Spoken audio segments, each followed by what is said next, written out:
আসসালামু আলাইকুম। আজকের বাংলা নিউজে সবাইকে জানাচ্ছি স্বাগতম। শুরুতে জানাচ্ছি বিশ্ব আলোচিত খবরের সংবাদ শিরোনাম। আজকের বাংলা নিউজের সাথেই থাকুন। টানা প্রায় 2 বছরের গণহত্যামূলক অভিযানে ফিলিস্তিনের গাজায় ইসরায়েলি হামলা ও অবরোধের জেরে ক্ষুধা ও অনাহারে ৬২,০০০-এর বেশি ফিলিস্তিনি নিহত হয়েছেন। রুশ প্রেসিডেন্ট ভ্লাদিমির পুতিন ইউক্রেনে শান্তি প্রতিষ্ঠায় সম্মত না হলে মস্কোর বিরুদ্ধে নিষেধাজ্ঞা আরোপের আহ্বান জানিয়েছেন ফরাসি প্রেসিডেন্ট ইমানুয়েল মাখো। ইউক্রেন যে কোনো কারণ বা পরিস্থিতিতে নেটোর সেনাদের উপস্থিতি মস্কোর কাছে একেবারে অগ্রহণযোগ্য বলে জানিয়েছেন রুশ পররাষ্ট্র মন্ত্রণালয়ের মুখপাত্র মারিয়া জাকারোভা। পারমাণবিক অস্ত্রের মজুদ দ্রুত বাড়ানোর ঘোষণা উত্তর কোরিয়ার সর্বোচ্চ নেতা কিম জং উনের। পাকিস্তানের উত্তর পশ্চিম অঞ্চলীয় প্রদেশ খাইবার পাখতুনখোয়ার শাভি জেলার বিভিন্ন স্থানে প্রবল বর্ষণে নতুন করে ২০ জন নিহত হয়েছেন।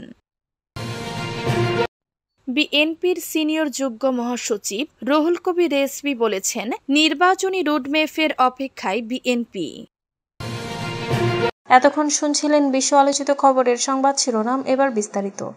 ইসরায়েলি বর্বর হামলা ক্ষুধা অনাহারে গাজায় নিহত ৬২,০০০-এরও বেশি।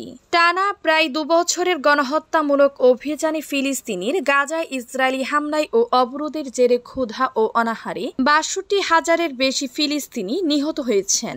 অবরুদ্ধ এ অঞ্চলে কোনো নিরাপদ আশ্রয় নেই। প্রতিদিন মানুষ নিহত হচ্ছেন শুধু পরিবারের জন্য খাবার খুঁজতে গিয়ে। মঙ্গলবার ১৯ আগস্ট এক প্রতিবেদনে এ তথ্য জানিয়েছে আল জাজিরা। সংবাদ মাধ্যমটির প্রতিবেদনে বলা হয়েছে, গাজা উপত্যকার সবচেয়ে বড় নগরী এখন কার্যত ধ্বংসস্তূপে পরিণত। গাজা সিটিতে ইসরায়েলি হামলা আরও জোরদার হয়েছে।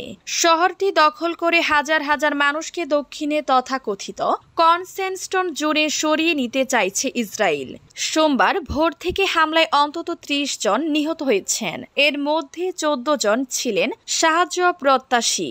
আল জাজিরাকে এক চিকিৎসা সূত্র জানিয়েছে, গাজা সিটির আল সাবরা এলাকায় হামলায় অন্তত ৩ জন নিহত ও কয়েকজন আহত হয়েছেন। নিহতদের মধ্যে সাংবাদিক ইসলাম আল কুমিও রয়েছেন। পুতিনের বিরুদ্ধে নিষেধাজ্ঞা বাড়ানোর আহ্বান ফ্রান্সের। রুশ প্রেসিডেন্ট ভ্লাদিমির পুতিন ইউক্রেনে শান্তি প্রতিষ্ঠায় সম্মত না হলে মস্কোর বিরুদ্ধে নিষেধাজ্ঞা আরোপের আহ্বান জানিয়েছেন ফরাসি প্রেসিডেন্ট ইমানুয়েল মাখো। সোমবার ১৮ আগস্ট হোয়াইট হাউসে মার্কিন প্রেসিডেন্ট ডোনাল্ড ট্রাম্পের সঙ্গে ইউরোপীয় নেতাদের বৈঠকের পর তিনি এ আহ্বান জানান। বৈঠকের পর মাখো সাংবাদিকদের বলেন, প্রেসিডেন্ট ট্রাম্প বিশ্বাস করেন যে আমরা একটি চুক্তিতে পৌঁছাতে পারি এবং বিশ্বাস করি যে প্রেসিডেন্ট পুতিনও একটি শান্তি চুক্তি চান। তিনি বলেন, কিন্তু যদি শেষ পর্যন্ত এই প্রক্রিয়াটি ব্যর্থ হয় তাহলে আমরাও বলতে প্রস্তুত যে আমাদের নিষেধাজ্ঞা বৃদ্ধি করা দরকার। তিনি ভারতের উপর ট্রাম্প প্রশাসনের আরোপিত সাম্প্রতিক নিষেধাজ্ঞার দিকে ইঙ্গিত করে বলেন, ভারতের উপর দ্বিতীয় নিষেধাজ্ঞার অনেক প্রভাব পড়েছে। উল্লেখ্য, গত শুক্রবার আলাস্কায় পুতিনের সঙ্গে বৈঠকের ৩ দিন পর ট্রাম্প ইউক্রেনের প্রেসিডেন্ট ভলোদিমির জেলেনস্কিকে হোয়াইট হাউসে আমন্ত্রণ জানান। ইউক্রেনে যে কোনো কারণ বা পরিস্থিতিতে নেটো সেনাদের উপস্থিতি মস্কোর কাছে একেবারে অগ্রহণযোগ্য বলে জানিয়েছেন রুশ পররাষ্ট্র মন্ত্রণালয়ের মুখপাত্র মারিয়া জাকারোভা। সোমবার ১৮ আগস্ট ব্রিটিশ কর্মকর্তাদের একটি আনুপাতিক সামরিক মিশর সম্পর্কে কথা বলার সময় তিনি এসব কথা বলেন। খবর RTর। তিনি লন্ডনের বিরুদ্ধে মস্কো এবং ওয়াশিংটনের ইউক্রেন সংঘাতের শান্তিপূর্ণ সমাধানের লক্ষ্যে চলমান কূটনৈতিক প্রক্রিয়াকে দুর্বল করার চেষ্টার অভিযোগে এনেছেন। জাখারোভা বলেন, লন্ডন ক্রমাগত সংঘাতের পূর্বাভাস বাড়িয়ে তার নেটো অংশীদারদের একটি বিপজ্জনক রেখার দিকে ঠেলে দেওয়ার জন্য দৃঢ় প্রতিজ্ঞ, যার বাইরে একটি নতুন বৈশ্বিক সংঘাত রয়েছে। রুশ এই মুখপাত্র স্পষ্ট করে বলেন, আমরা ১ একাধিকবার যে অবস্থানের কথা বলছি তা আমরা পুনর্ব্যক্ত করছি। আমরা নেটোর সঙ্গে সংশ্লিষ্ট রাষ্ট্র থেকে ইউক্রেনে সামরিক বাহিনী মোতায়েন হবে এমন যে কোনো পরিস্থিতিতে স্পষ্টভাবে প্রত্যাখ্যান করি। রাশিয়ার জাতীয় নিরাপত্তা পরিষদের সচিব এবং সাবেক প্রতিরক্ষা মন্ত্রী সের্গেই শুয়েগো এর আগে সতর্ক করেছিলেন, ইউক্রেনে নেটো সেনাদের আমন্ত্রণ তৃতীয় বিশ্বযুদ্ধের সূত্রপাত করতে পারে। পারমাণবিক অস্ত্রের মজুদ দ্রুত বাড়ানোর ঘোষণা কিমের। উত্তর কোরিয়ার সর্বোচ্চ নেতা কিম জং উন জানিয়েছেন, বিশ্ব পরিস্থিতি এবং যুক্তরাষ্ট্র দক্ষিণ কোরিয়ার সামরিক জোটের কারণে দেশটিতে দ্রুত পরমাণু অস্ত্র ভাণ্ডার সম্প্রসারণে যেতে হবে।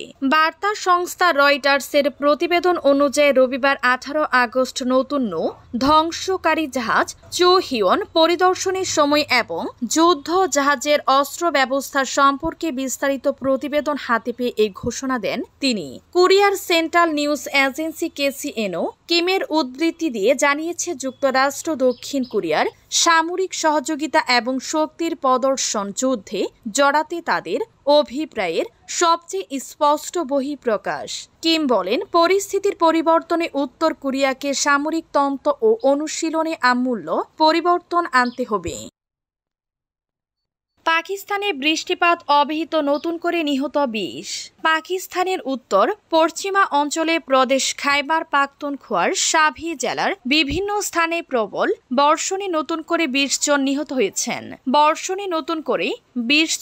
হয়েছেন। সোমবার 18 আগস্ট ব্যাপক বৃষ্টিপাতে সৃষ্ট আকস্মিক বন্যায় বহু ঘরবাড়ি তলিয়ে গেছে। আল জাজিরার প্রতিবেদন থেকে এ তথ্য জানা যায়। প্রতিবেদনে বলা হয়েছে, এই বৃষ্টিপাতে ভূমিধসের ঘটনা ঘটিয়েছে, অনেক মানুষ ভেসে গেছে, ফলে মৃতের সংখ্যা বাড়ার আশঙ্কা রয়েছে। নসরুল্লাহ খান জানান, হঠাৎ ভূমিধসে ঘরবাড়ি তলিয়ে গেছে। জেলার পার্বত্য এলাকায় ভূমিধস নেমেছে। গাদুন আমাজাই পার্বত্য এলাকায় বন্যা ও ভূমিধসে ভয়াবহ পরিস্থিতির সৃষ্টি হয়েছে। তবে তথ্য সীমাবদ্ধতার কারণে নিহতর সংখ্যা নিশ্চিত করতে পারেননি ডেপুটি কমিশনার, যার ফলে পরিসংখ্যানে বিভ্রান্তি দেখা দিয়েছে। এদিকে প্রাদেশিক সেচ মন্ত্রী আকিবুল্লাহ খান বন্যা কবলিত দালুরি সফরে গিয়ে বলেন, প্রবল বর্ষণে 20 জনেরও বেশি মানুষ মারা গেছেন এবং অন্তত 33 জন এখনো নিখোঁজ রয়েছে। তবে প্রাদেশিক দুর্যোগ ব্যবস্থাপনা কর্তৃপক্ষ জানায়, ভয়াবহ বৃষ্টিতে 13 জনের মৃত্যু হয়েছে এবং 20 জন আহত হয়েছেন।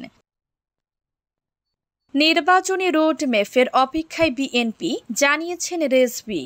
বিএনপির সিনিয়র যুগ্ম মহাসচিব রুহুল কবির রেজভী বলেছেন, নির্বাচনী রোড ম্যাপের অপেক্ষায় বিএনপি।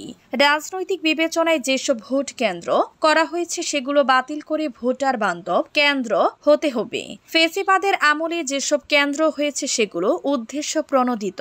মঙ্গলবার জাতীয়তাবাদী স্বেচ্ছাসেবক দলের 45তম প্রতিষ্ঠা বার্ষিকী উপলক্ষে বিএনপির প্রতিষ্ঠাতা জিয়া রহমানের সমাধিতে শ্রদ্ধা নিবেদন শেষে এ কথা বলেন তিনি।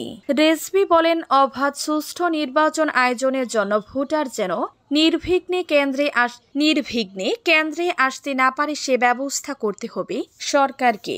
ঢাকা বিশ্ববিদ্যালয় ছাত্র সংসদ ডাকসু নির্বাচনে ছাত্র দলের মনোনয়ন ক্রয় ঠেকাতে মব করা হয়েছে।